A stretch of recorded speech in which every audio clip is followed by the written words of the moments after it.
President Donald Trump Wednesday accused Russia of supporting North Korea and bypassing international sanctions against the regime. "Russia is not helping us at all with North Korea," Trump said during an interview with Reuters. "What China is helping us with Russia is denting.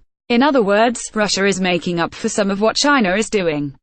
The president said Russian President Vladimir Putin can do a lot when it comes to North Korea's threat, but the Kremlin's actions are not helpful. Trump praised China, a key economic partner of North Korea, on its progress to cut back coal and oil imports from Pyongyang. Trump noted that more can be done. Both China and Russia voted at the United Nations Security Council in favor of new broad sanctions against the rogue communist regime on the Korean Peninsula in December, following the launch of a ballistic missile that could possibly reach anywhere on the U.S. mainland. Previous sanctions, supported by all members of the U.N Security Council, also limited oil exports to North Korea. But the Russian efforts to comply with the sanctions regime came under scrutiny after news reports suggested Russian tankers transferred fuel to North Korean tankers at sea last year. North Korea relies heavily on imported fuel and oil as its state-dominated economy continues to struggle while the nuclear weapons program demands excessive resources.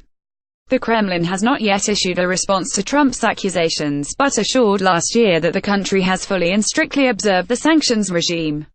Trump told Reuters that he would be open to sit down the North Korean leader, but remained skeptical whether sitting down will solve the problem, adding that he hopes the standoff could be solved in a peaceful way, but it's very possible that it can't. He refused to reveal whether he has any contact with the communist leader.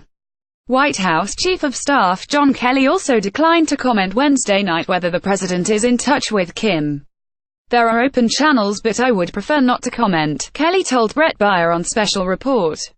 "There are a lot of people trying to help out here." When asked about a possible military action against North Korea, Trump declined to discuss any such suggestion.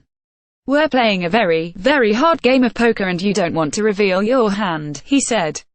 The Associated Press contributed to this report.